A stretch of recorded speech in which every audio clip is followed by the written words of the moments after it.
Hello, YouTube. Welcome to my channel, Marriage, Politics, and Sports. Hey, listen, President Trump, uh, I don't care whether you love him or hate him, he's been the most impactful president that we've had in recent memory. That includes Obama and everybody else, Bushes and all that kind of stuff. This guy is on the move. The whole world is energized because of this president. But let's get back to the brass tacks. Listen, on Monday, I'm going to do a show, the good and the bad and the ugly, because there's been some hiccups and stuff that we should talk about, with the president and the administration and stuff like that. But let me tell you, this move is so strategic, and I think before like you listen to the liberal media and all these people saying this man has been wanted since his first administration. So this is nothing new. They had a bounty on him in the first at 45, 46 had a body up the bounty on him, and and now it's up to 50 million. Nobody's going to get it because Trump, unless he pays himself.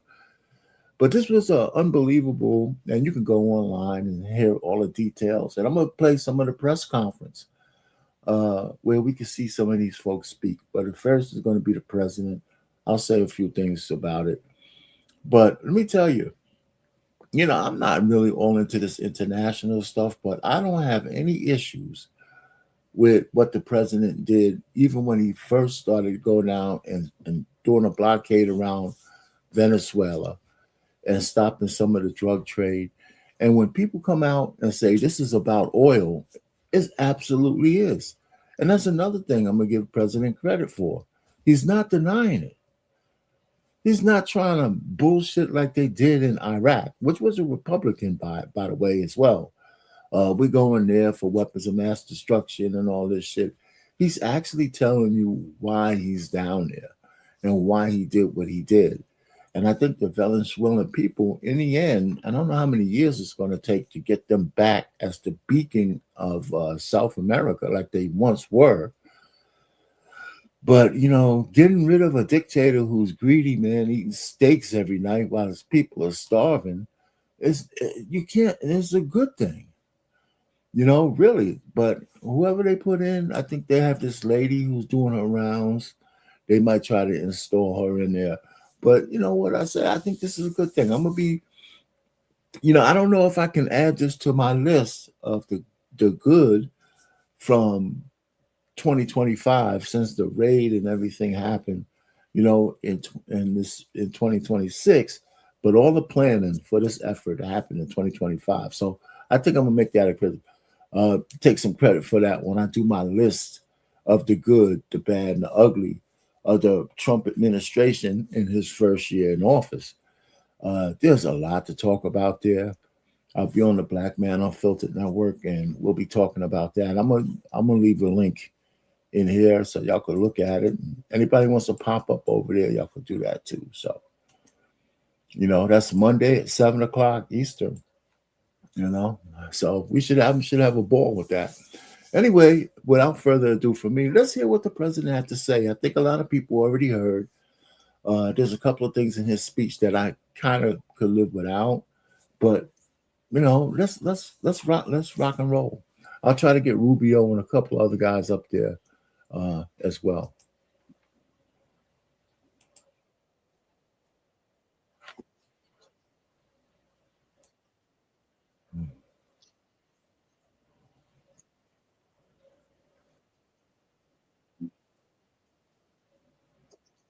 Mm, mm.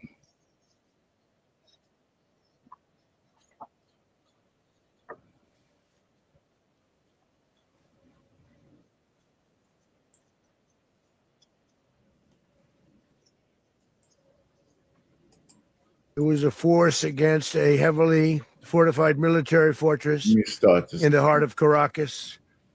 Let's start to bring again. Late last night and early today, Mhm. at my direction, the United States Armed Forces conducted an extraordinary military operation in the capital of Venezuela, overwhelming American military power, air, land, and sea, was used to launch a spectacular assault. And it was an assault like people have not seen since World War II. It was a force against a heavily fortified military fortress in the heart of Caracas to bring outlaw dictator Nicolas Maduro to justice. This was one of the most stunning, effective, and powerful displays of American military might and competence in American history. And if you think about it, we've done some other good ones, like the attack on Soleimani, the attack on al-Baghdadi, and the obliteration and decimation of the Iran nuclear sites just recently in an operation known as Midnight Hammer. All perfectly executed and done. No nation in the world could achieve what America achieved yesterday, or frankly, in just a short period of time. All Venezuelan military capacities were rendered powerless as the men and women of our military, working with U.S. law enforcement, successfully captured Maduro in the dead of night. It was dark. The lights of Caracas were largely turned off. Listen, due to a certain expertise. He's trying to, certain they mess with the power grid over there, which is a vulnerability across the whole world. And they raided his compound, which was heavily protected. They're not talking about, I think there was upwards around 40 to 50 casualties, but not one American lost their life. And all of the equipment that we used left when the raid was over, and the whole shebango, the attack, the capture, taking the man out of the country, all took around 3 hours. 3 hours, if that. I mean, not the planning, which was months, but 3 hours. The whole operation was like 3 hours long. Maybe a little shorter than that. It's just amazing.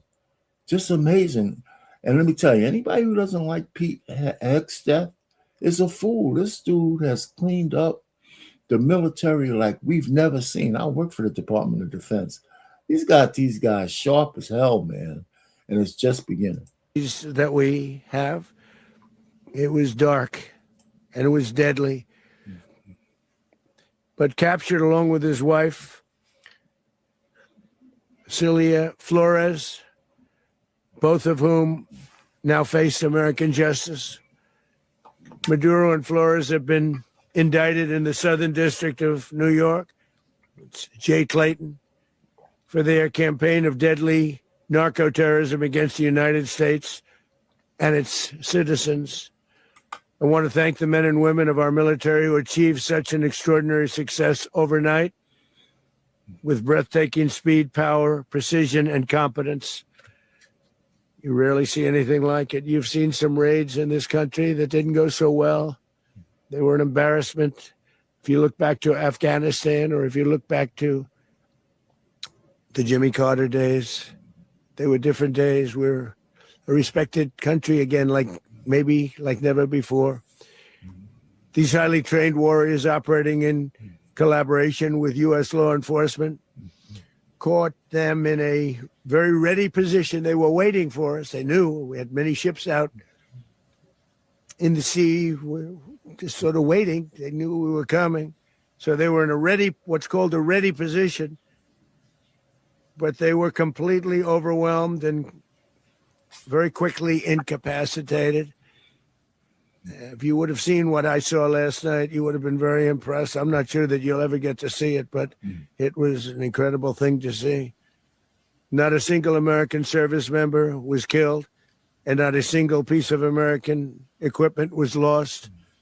We had many helicopters, many planes, many people involved in that fight. Something key that he said that, I don't know if you'll get to see it.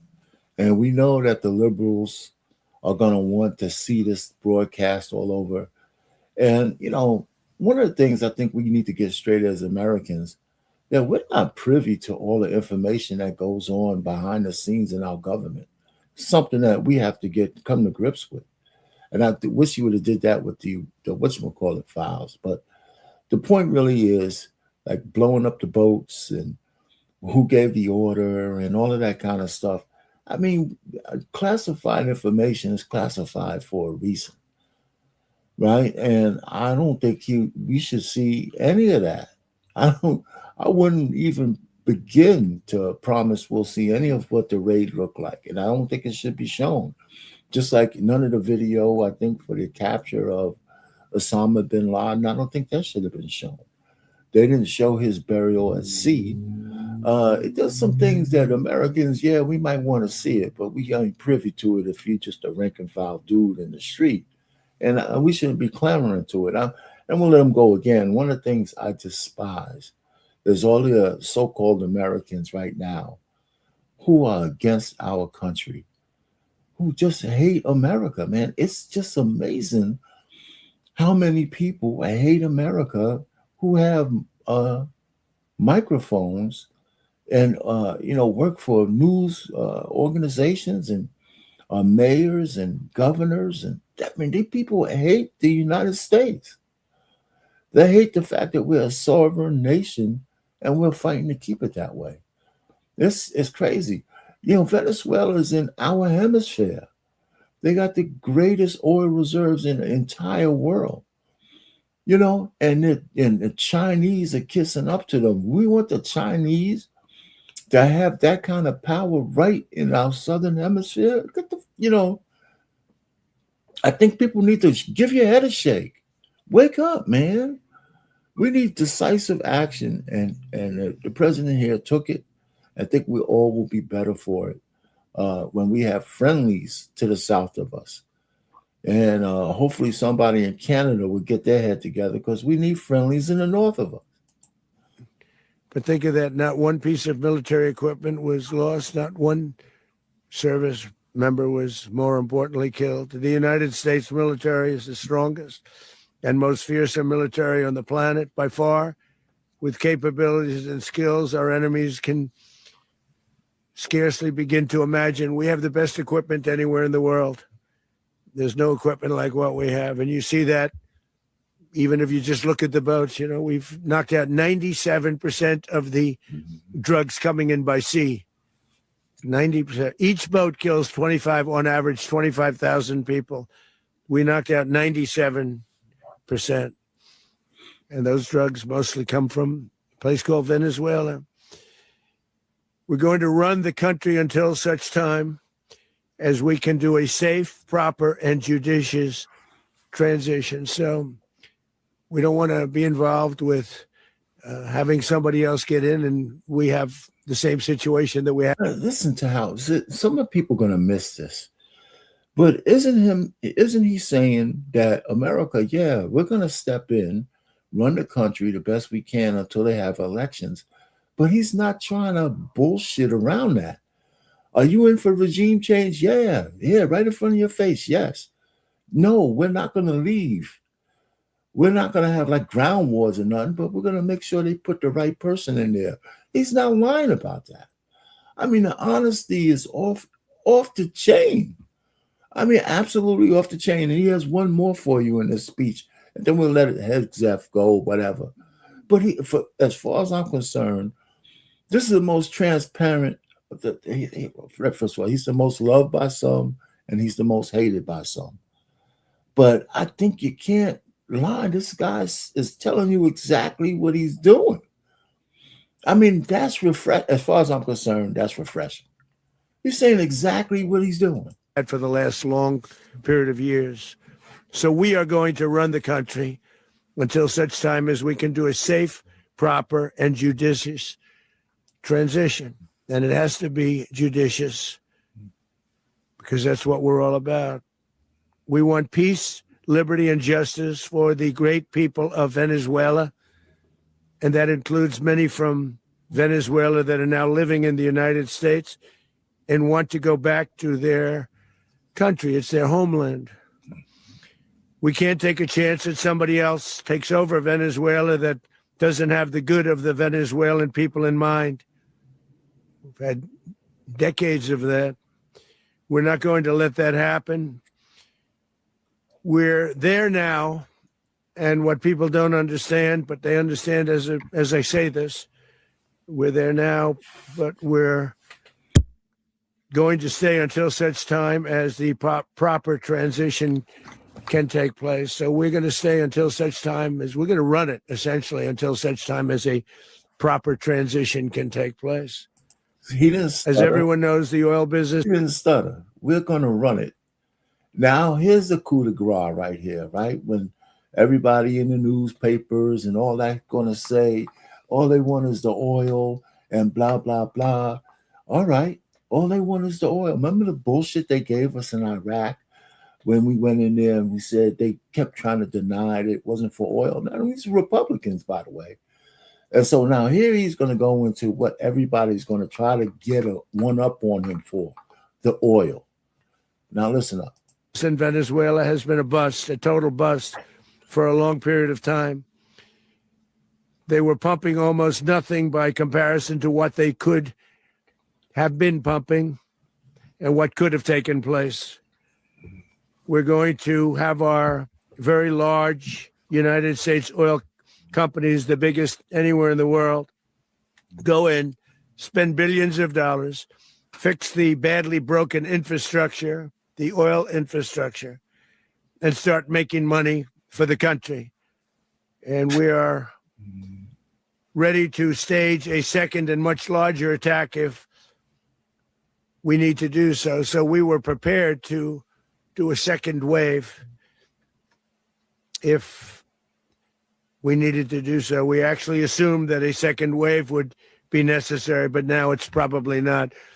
All right, so the level of transparency of what you guys are hearing here is just off the chain.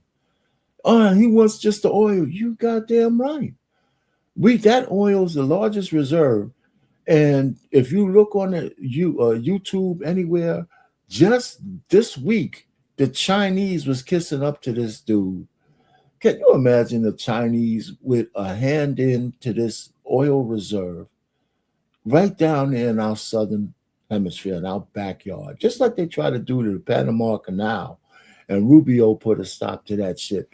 We got too much media who hates these guys, but they're missing the point that they're protecting our interests as Americans. Man, the world is a dangerous place.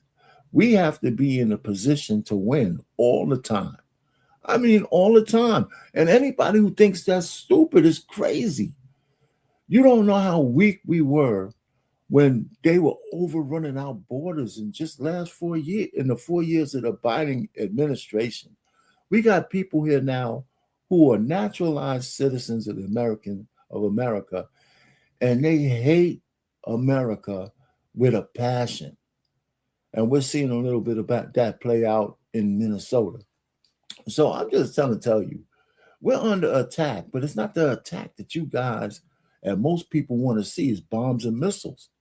A country like ours gets destroyed from within, not from without anymore.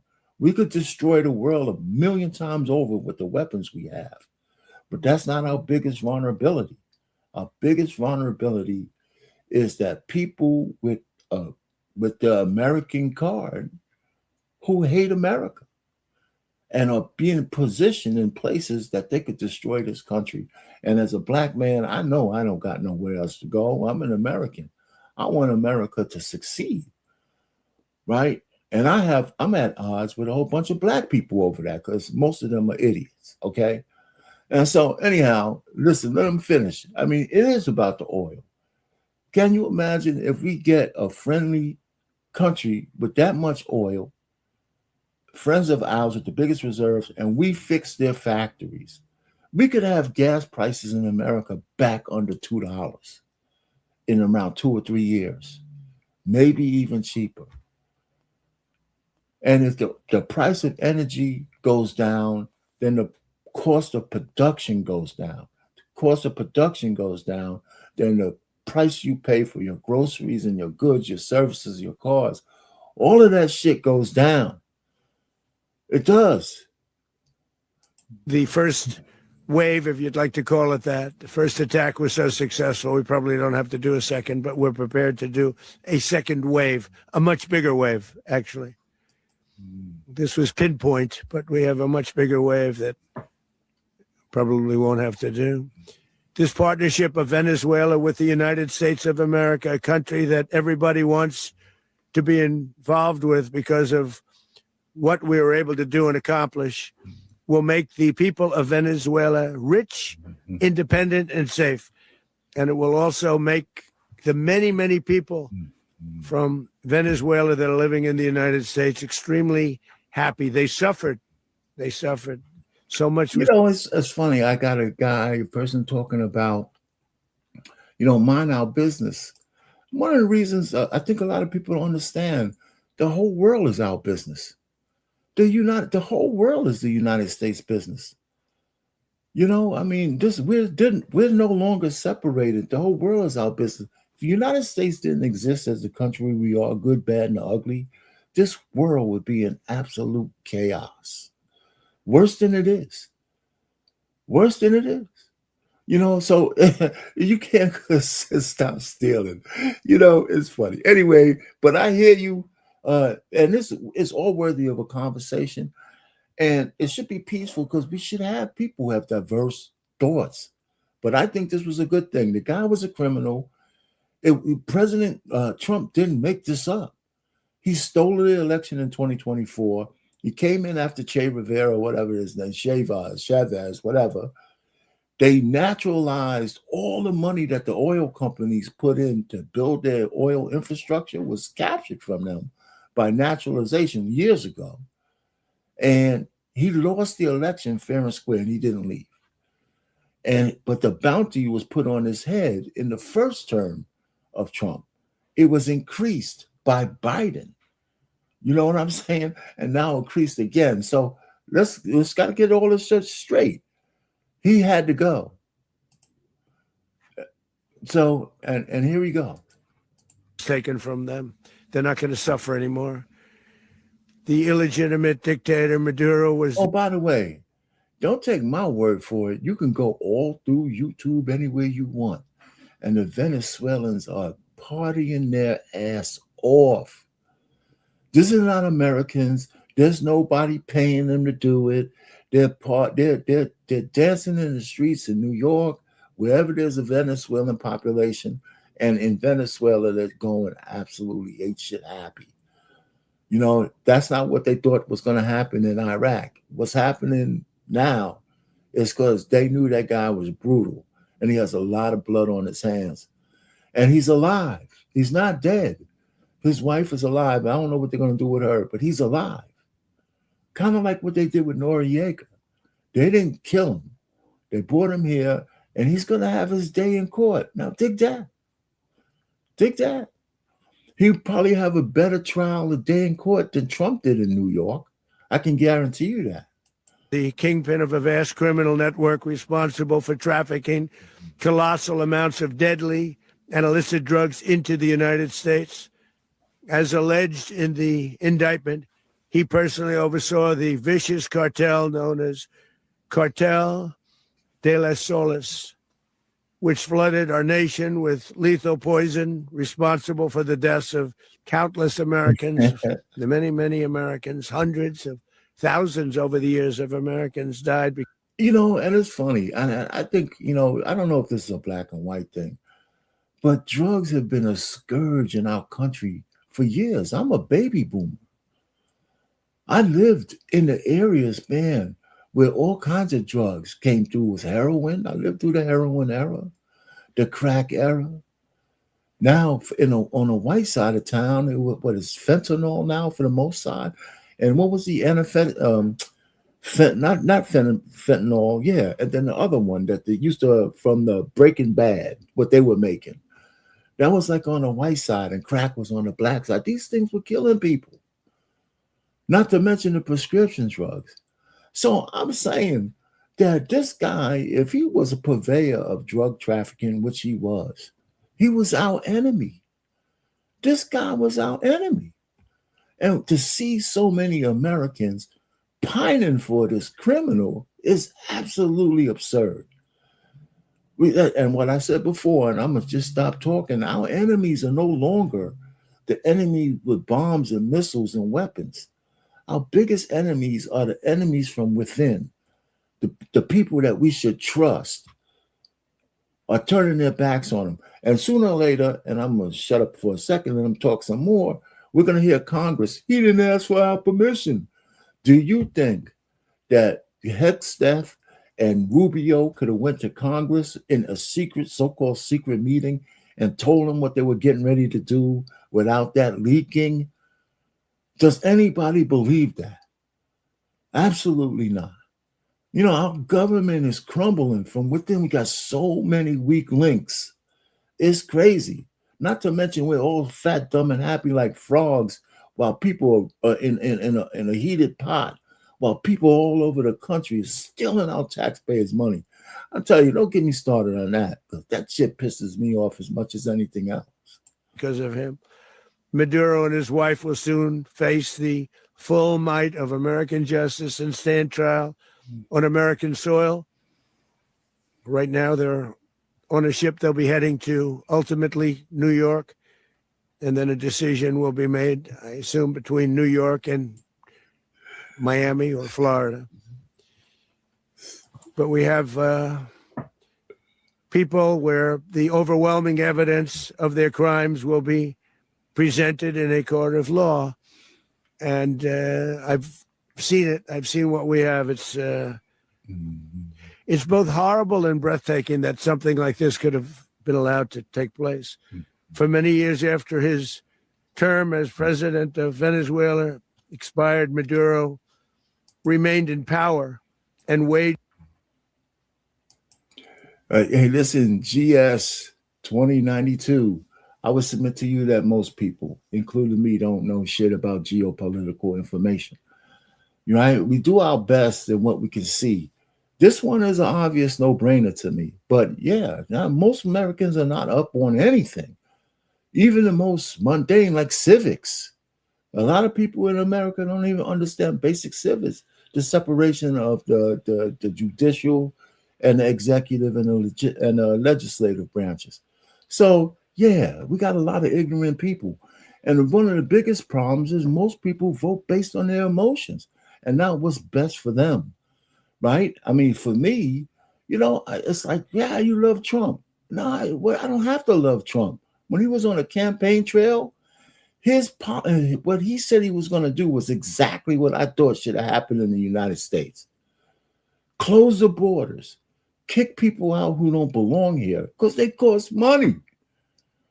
You know, and listen, if you have your, you know, just so many things. Venezuela was cozying up to Russia and to China. They're right in our southern hemisphere.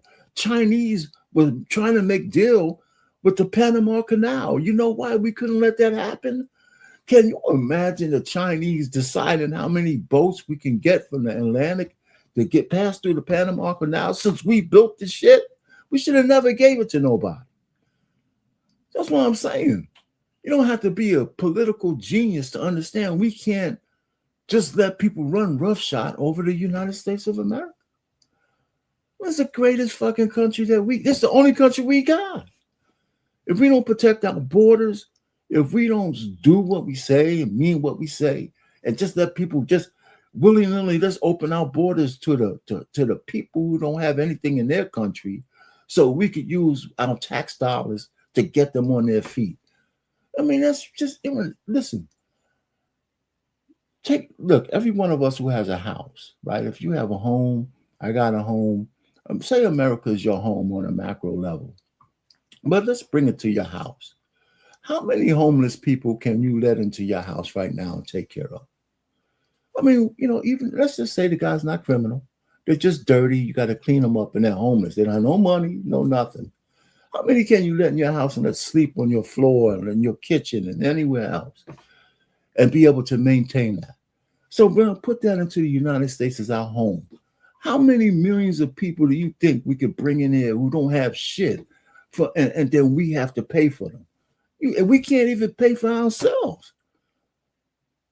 So just thinking it on that level.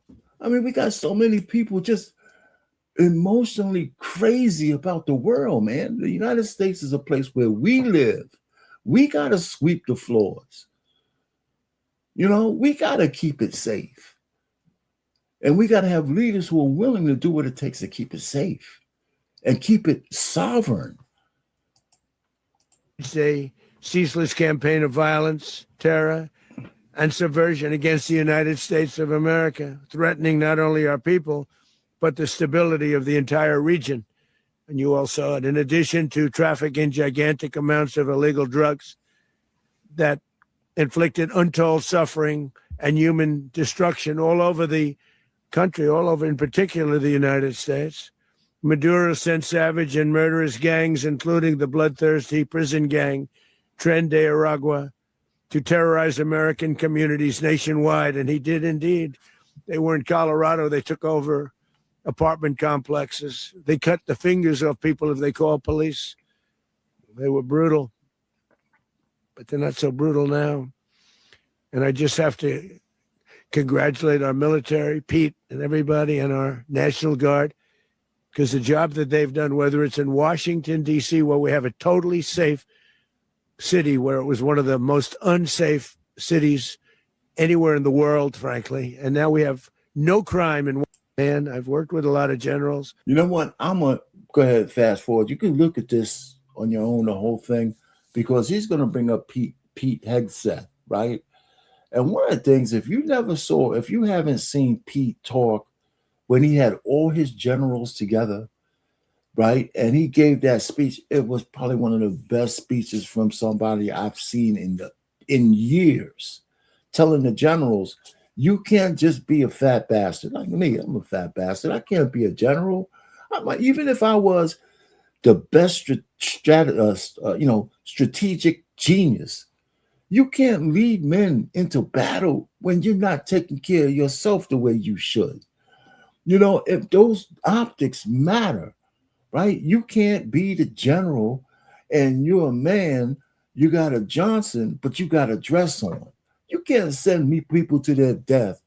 Look, when you have a mental deficiency, that kind of stuff. This guy cleaning all of that shit up. Here's the standards. You want to be a woman, you got to meet those standards, because these are the standards it takes to get the job done, right? Because that's important. So wherever that's at, if you're a woman, you want to get there, you got to be able to do it. If you're a man, you got to be able to do it. None of this, let's dummy it down and DEI this shit and all this kind of bullshit. You got to be the best that you can, and you got to compete for what you earn. And that's the way the world should work. America started declining the very first time they started giving out participation trophies. You know what I'm saying? So let me see what I worked with some I didn't like. I worked with some I didn't respect. I worked with some that just weren't good. But this guy is fantastic. I watched last night one of the most precise attacks on sovereignty. I mean, it was an attack for justice. And I'm very proud of him. And I'm very proud of our Secretary of War, Pete Hegseth, who I'm going to ask to say a few words. Thank you very much. Mr. President, can you explain how the U.S. will run Venezuela? Well, thank you, Mr. President. Finally, a commander-in-chief the world respects and the American people deserve. And as the president said, words can barely capture the bravery and the power and the precision of this historic operation. A massive joint military and law enforcement raid flawlessly executed by the greatest Americans our country has to offer. American warriors are second to none, the best in the world and the best of our country. What all of us witnessed last night was sheer guts and grit, gallantry, and glory of the American warrior. I'm simply humbled by such men. And I tip my hat to our chairman, Dan Raisin Kane, and all those Americans who stood watch last night. Our warriors are the elite of America. And again, President Trump has your back. No other country on planet Earth, and it's not even close, could pull this kind of operation off. And no other president has ever shown this kind of leadership, courage, and resolve, the most powerful combination the world has ever seen. As the president said, our adversaries remain on notice. America can project our will anywhere, anytime. The coordination, the stealth, the lethality, the precision, the very long arm of American justice, all on full display in the middle of the night.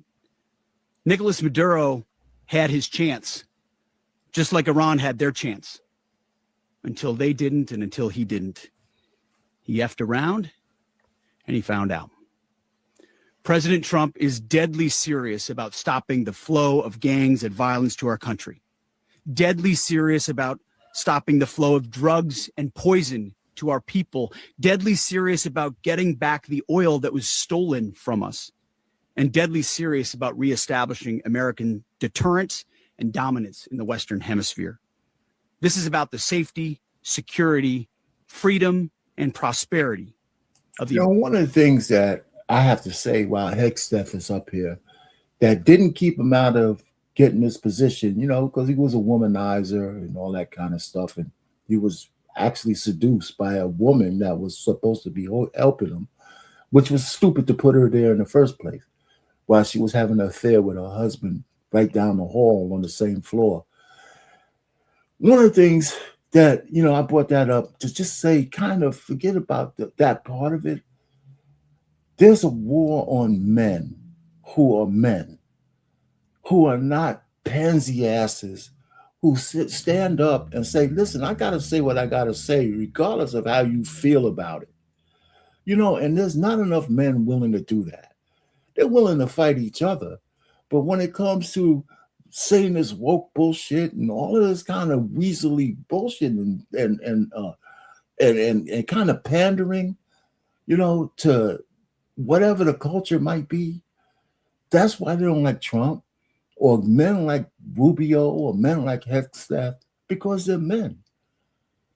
They're male. They're men. And they try to pawn that off as toxic. That's bullshit. You know, and the more men that we have coming back who say, listen, the facts are the facts, and the facts don't give a shit about your feelings. We're going to have to move in a certain direction. I got to say what I got to say. I'm going to get up here and I'm going to tell my generals, you need to get in shape or you're out. I'm going to tell a guy, the chick with the dick, who wants to be in the military, nah, man, you got a mental issue that you got to go fix. We can't have special shit for you, just like we can't have guys with flat feet or who can't see, who have other mental disorders. They can't join the military. You know, there's a lot of reasons why you can't join the military. I would imagine gender dysphoria should be one of them. You know, and I mean, and he shouldn't be afraid to say it. You know, and whether you agree with it or not, that's another matter. But we have to be able to say what we think. So these gentlemen, or whatever, or cads, if you want to call them that, say what they think. That pisses people off, especially liberal women. Because liberal women want all men to be pussies. That shit's gone. It's gone. And then that's verbally, they want those men.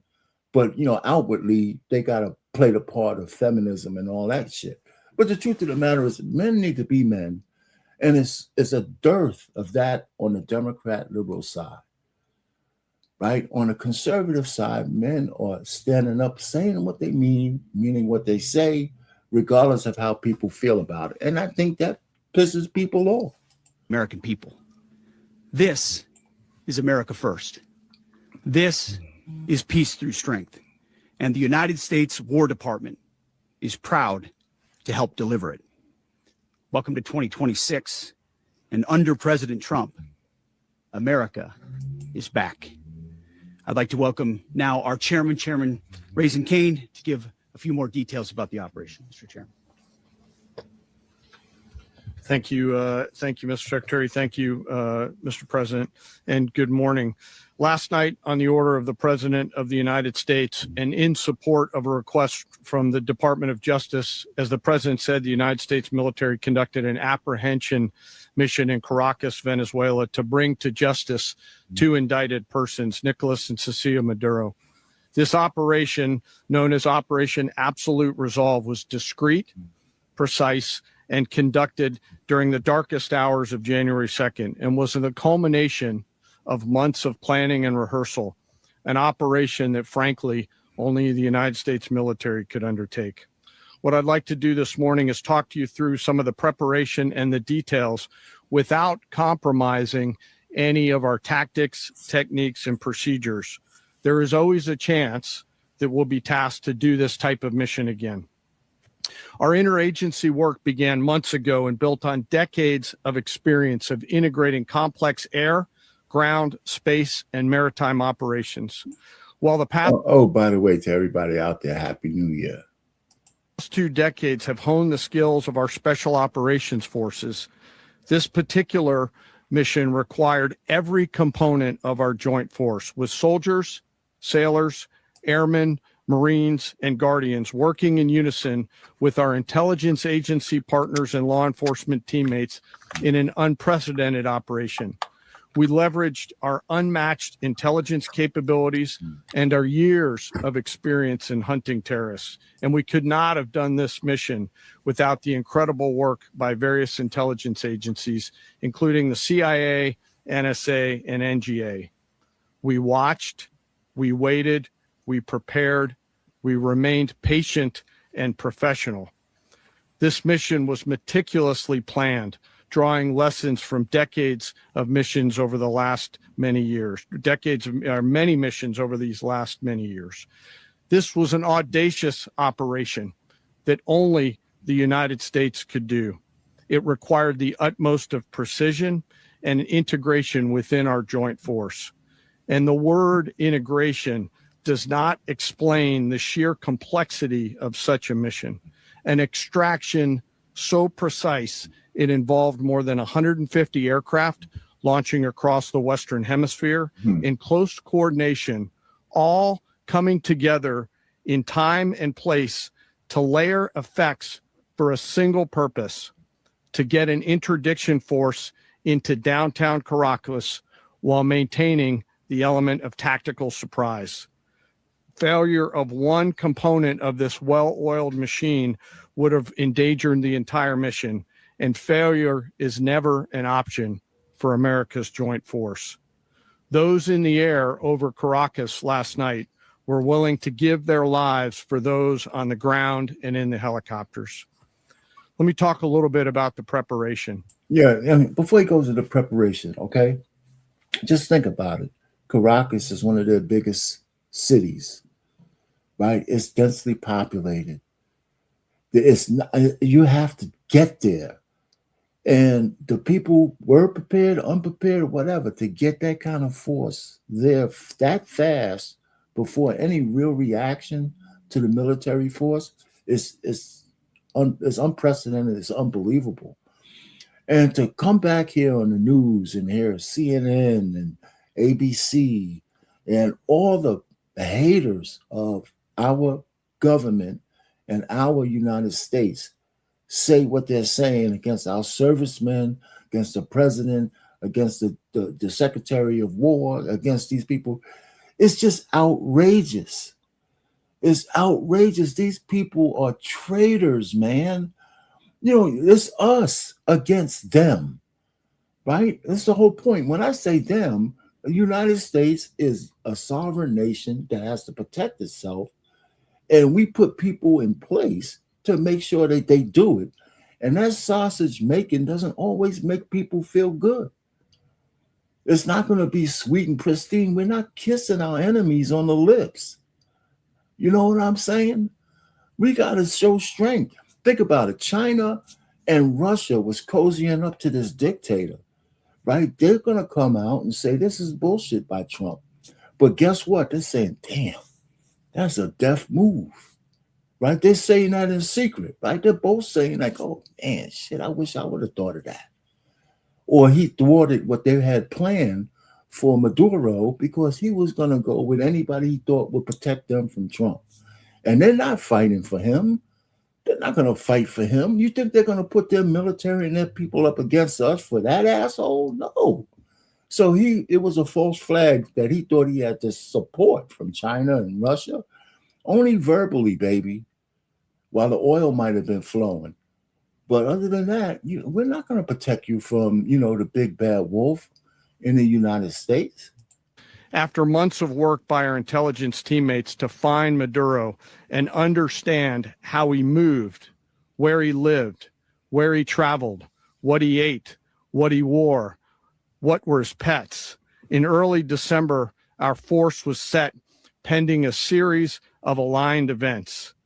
Key was choosing the right day to minimize the potential for civilian harm and maximize the element of surprise and minimize the harm to the indicted personnel. So as the president said, they could be brought to justice.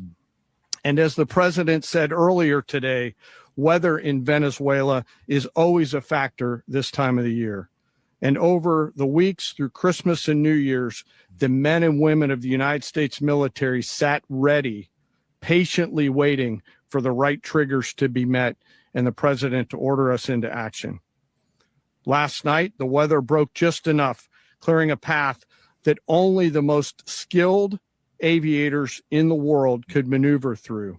Ocean, mountain, low clouds, sea. 10, 20 years ago, Venezuela was not considered a third world country. They were the beacon of South America before that dude, Maduro, got in there. I mean, they were, or whatever the communists were, who nationalized everything, Chavez or whatever his name is. They were a beacon. They've been under the gun for 25, 30 years now. They were a capitalistic, democratic country, right? The folks in New York need to understand that socialism doesn't work. And it killed it. It killed the country, and they have a chance to get it back. But when tasked with a mission, this organization does not quit. Mm-hmm. At 10:46 p.m. Eastern time last night, the president ordered the United States military to move forward with this mission. He said to us, and we appreciate it, Mr. President, good luck and Godspeed.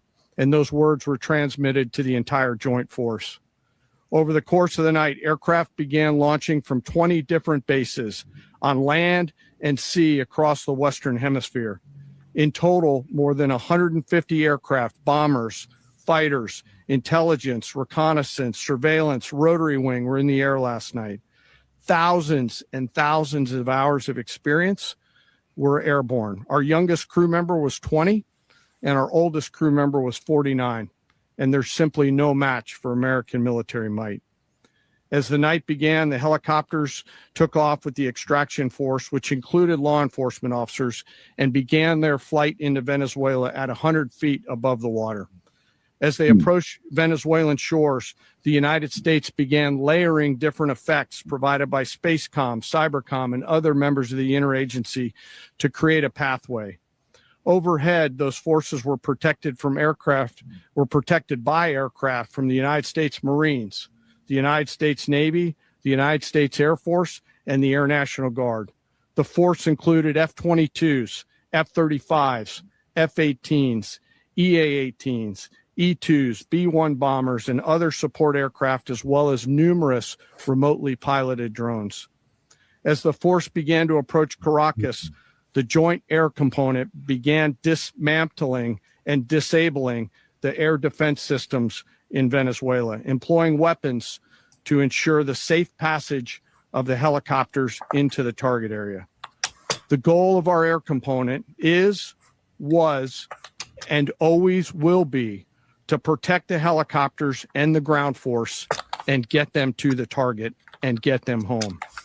As the force crossed the last point of high terrain where they'd been hiding in the clutter, we assessed that we had maintained totally the element of surprise.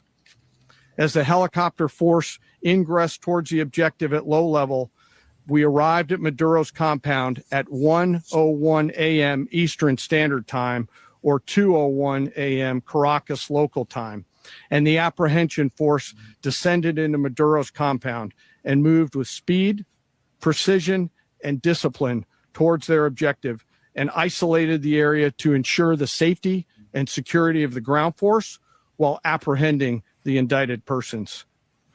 On arrival into the target area, the helicopters came under fire, and they replied with that fire with overwhelming force in self-defense. One of our aircraft was hit, but remained. Okay. Listen, I have to just kind of say it right, okay? They had to protect themselves, but self-defense is not the really word, right? I mean, you guys were on the offensive, right? So the other people were trying to defend the compound, and you just had to take them out. So let's get that kind of straight. But let's put it, they say only around 40 or something casualties, might be a little bit more when the count comes out. But I would imagine a lot of the people, a lot of the soldiers, a lot of the people paid to protect the dictator probably just gave up.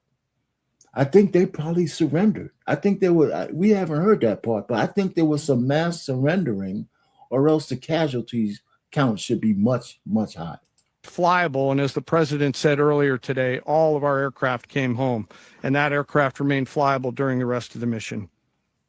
As the operation unfolded at the compound, our air and ground intelligence teams provided real-time updates to the ground force, ensuring those forces could safely navigate the complex environment without unnecessary risk. The force remained protected by overhead tactical aviation. Maduro and his wife, both indicted, gave up and were taken into custody by the Department of Justice, assisted by our incredible U.S. military with professionalism and precision, with no loss of U.S. life. After securing the indicted persons, the force began to prep for departure. Helicopters were called in to exfiltrate the extraction force, while fighter aircraft and remotely piloted aircraft provided overhead coverage and suppressive fire. There were multiple self-defense engagements as the force began to withdraw out of Venezuela. The force successfully exfiltrated and returned to their afloat launch bases, and the force was over the water at 3:29 a.m. Eastern Standard Time with indicted persons on board.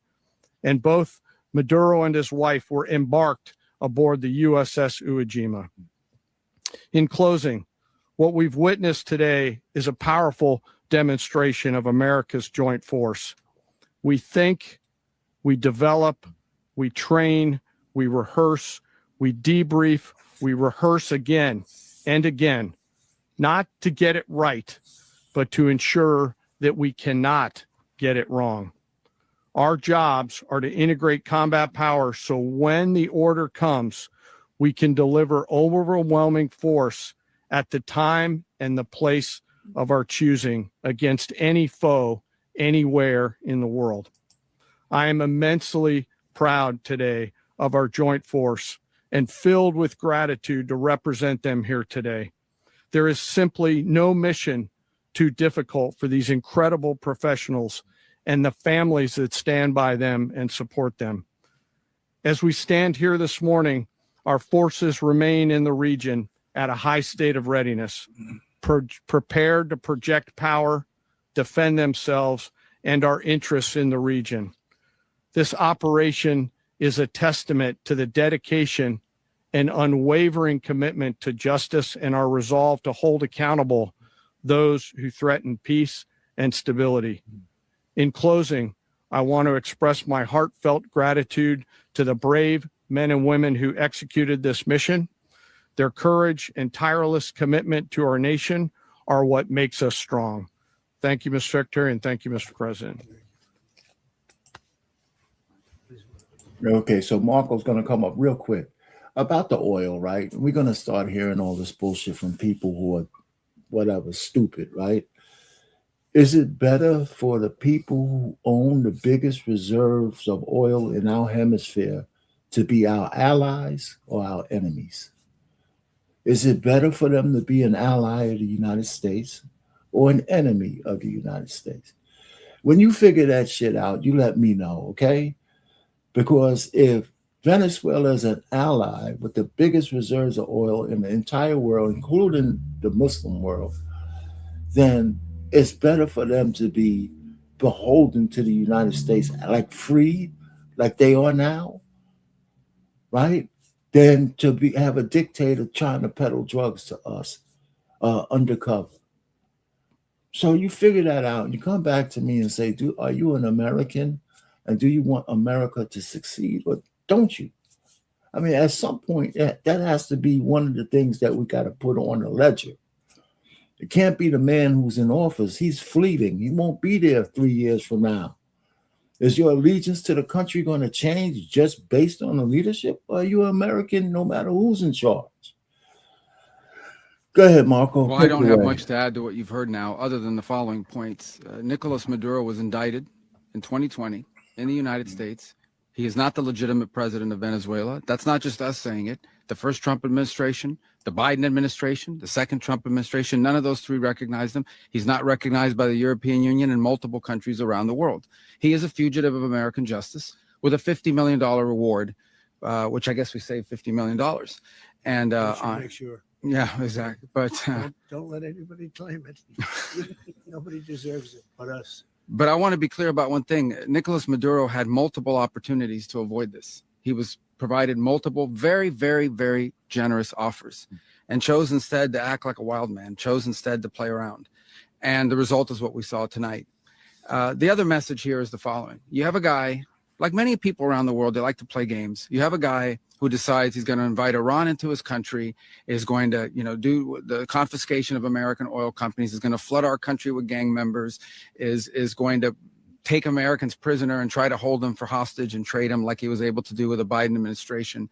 Basically likes to play games all this time and thinks nothing's going to happen. And I hope what people now understand is that we have a president. The 47th president of the United States is not a game player. When he tells you that he's going to do something, when tells you he's going to address a problem, he means it. He actions it.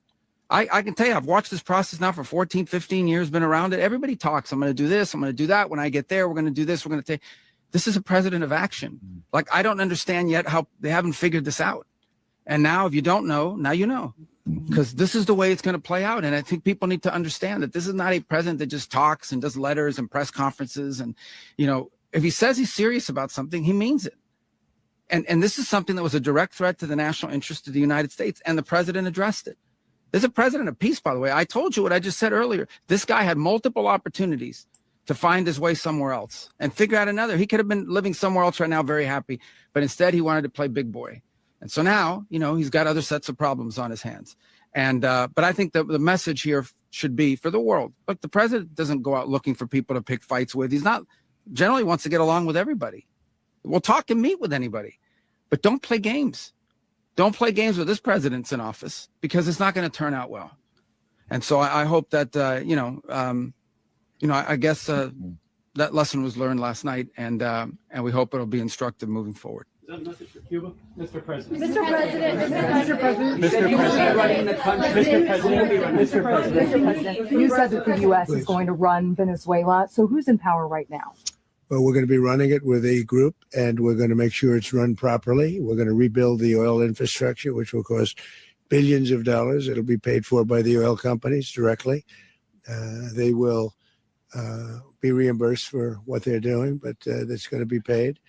And we're going to get the oil flowing the way it should be. As you know, it was just a minor flow. It was actually a minor flow for what they have. But we're going to run it properly, and we're going to make sure the people of Venezuela are taken care of. We're going to make sure the people that were forced out of Venezuela by this thug are also taken care of. Well, everything's connected, right? A lot of Venezuelans came here. We're not talking about when he said they opened the jails and insane asylums. We heard Trump's rhetoric on that.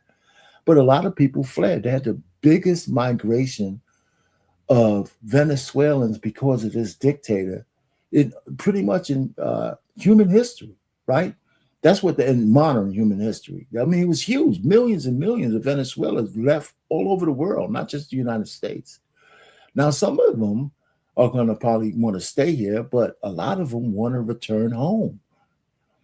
They want to return home. So don't take my word for it. Just look at the celebrations that's broken out everywhere, because of what the action was, not of Americans clapping for Trump, but of Venezuelans thinking that there's hope for a return to their homeland. So you guys could go ahead, and I'm going to end it here because I got some stuff to do. But, listen to the questions. Y'all know where this press con. You can see it all over the internet. Just ask for the press conference if you want to see the rest of it as he goes through the questions and answer period. Hey, listen, everybody, whether you agree with me or not, thanks for stopping by. Hit the like button. I'd appreciate it. And that helps out. Hit the like button, or even the dislike button. It's fine. Just hit it.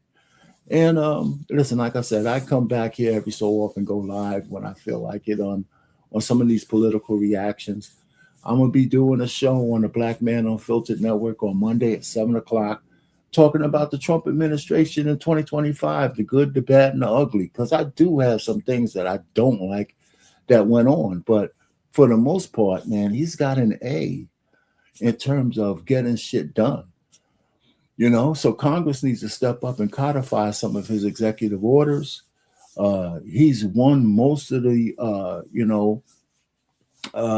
judicial challenges by the rogue judges. Then when they go up to and there's some big shit coming up. Tariffs is a big one, and birthright citizenship is a big one that's coming up this year. So everybody stay tuned because there's going to be a lot to talk about with politics. And don't take it really personal because we got to survive no matter who's in office, right? So you can't spend 4 years hating a man because it's not good for your soul. It's not good for your psyche. It's not good for the people around you. So with that, Art Payne, your favorite baby boomer, over and out. Like, share, and subscribe to the channel, please, and hit the like button on the way out.